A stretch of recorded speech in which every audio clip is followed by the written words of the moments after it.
Hello there, you gorgeous creature, you. In today's video, I want to talk about how to deal with anger and grief regarding your enabling father. So let's understand something real quick. In any situation, in any group where there is someone who has a personality disorder, then the other people who hang around, well, they have something that's not that well adjusted inside of them either. Because when you have very well-established boundaries, you know who you are and who the other person is, what's yours and what's the other person's. You can detect on psychological abuse, and you can detect on different types of power play and invasion of your space. And so you get lost. You go somewhere else where you're respected and treated as an equal. So what that means is for your dad to have been married to your mom for any extended period of time, it's because he had his own issues to work through, right? And it might be a little devastating during your adult phase to remember the confusing scenes when, you know, it seemed like he was on your side and he was the only one who was giving you some sort of support and attention and love, and yet he was incapable of standing up to her for you, protecting you properly. And maybe if you're the scapegoat, maybe you also feel that it was really weird, you know, knowing if he was going to be on your side or not at some particular situation, because sometimes he just sided with your mom.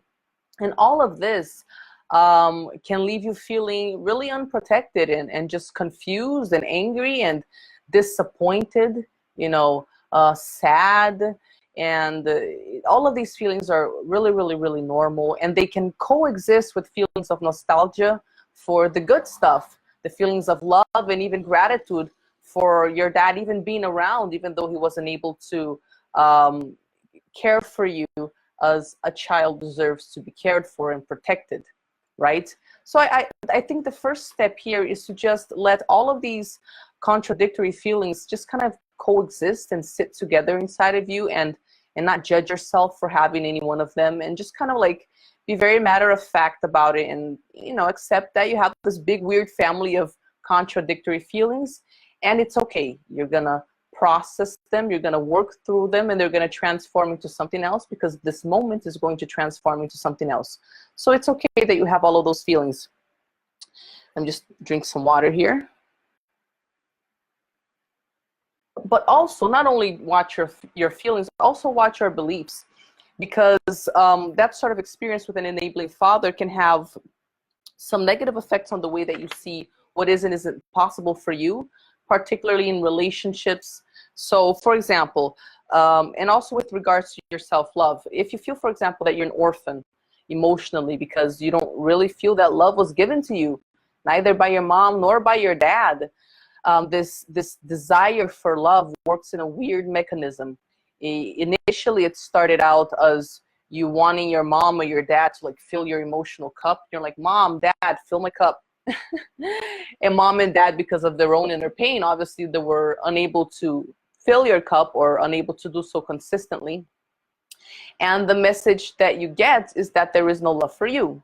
So you train this mechanism of like, fill my cup. Oh no, there's no love for me. Fill my cup. Oh no, there's no love for me. Fill my cup. Oh no, there's no love for me.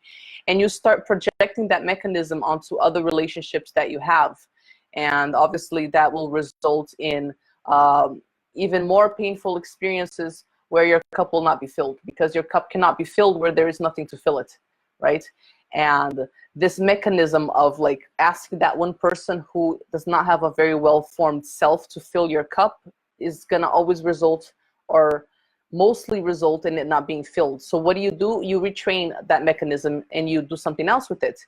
You, instead of asking someone else to fill your cup, you're like, okay, I'm gonna learn to be the adult here, not expect what isn't realistic, and I'm going to ask myself moment by moment, what is it, what necessity of mine is not being satisfied by this situation, this person, the scenario I'm in, and how can I go about taking the very, very, very best care of myself in this situation?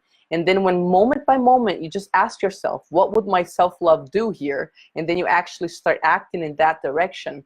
What you do is you train your brain to ask yourself to fill your cup, and then you fill it. And when you do that consistently enough, you start feeling one, powerful enough to fix the problems that your mom and your dad gave you or left you with, because you actually do start like being proactive about filling your own cup and satisfying your own needs in a micro level and a macro level. And also that sensation of emptiness, of being worthless, of there not being even a shred of love in the entire universe that's reserved for you. That sensation of disconnection, it starts being transformed into, wait a second, the mechanism is I look for love and I find it, I look for love and I find it, I look for love and I find it. And it starts transforming from the inside out, okay? So remember that you're a brain that doesn't really differentiate between present, past, and future. So you can change that mechanism of asking someone else to fill your cup, asking your dad to fill your cup now. So I hope that this video was helpful to you. And if it was, please do share it. It could be helpful to someone else. Subscribe to the channel if you want to keep talking about this issue. There is a Facebook group called Free and Empowered for Children of Narcissistic Mothers.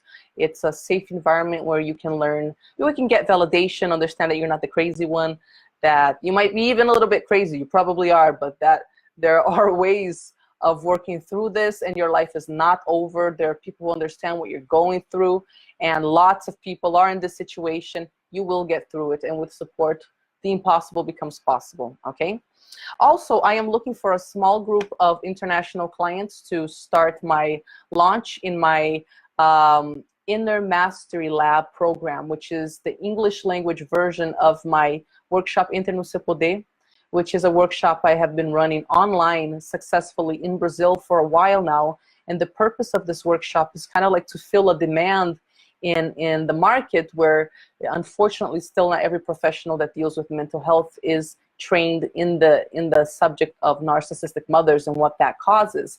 So this Inner Mastery Lab will explain to you what it is that you're going through, and how all of these things are really affecting your ability to identify and satisfy your own needs now, and how this is really at the root of all sorts of psychological distress, depression, anxiety. So once you understand what you're going through, and most of all, because I am a coach at heart, the point of the workshop is to give you actionable tools that you can use moment by moment, obstacle by obstacle, so you can start reframing the toxic self-talk that's left over from psychological abuse. If you're interested in knowing more information about my English program, then send me an email at info@tarianarocha.com.br, info@tarianarocha.com.br. There is a .br, okay? And I will give you further information, because I am launching it at an all-time low price, because it is my first group in English, and I cannot wait to start this project in English. I am so excited to work with international clients.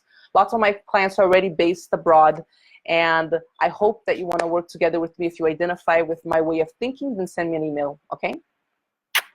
Thank you, and see you next time.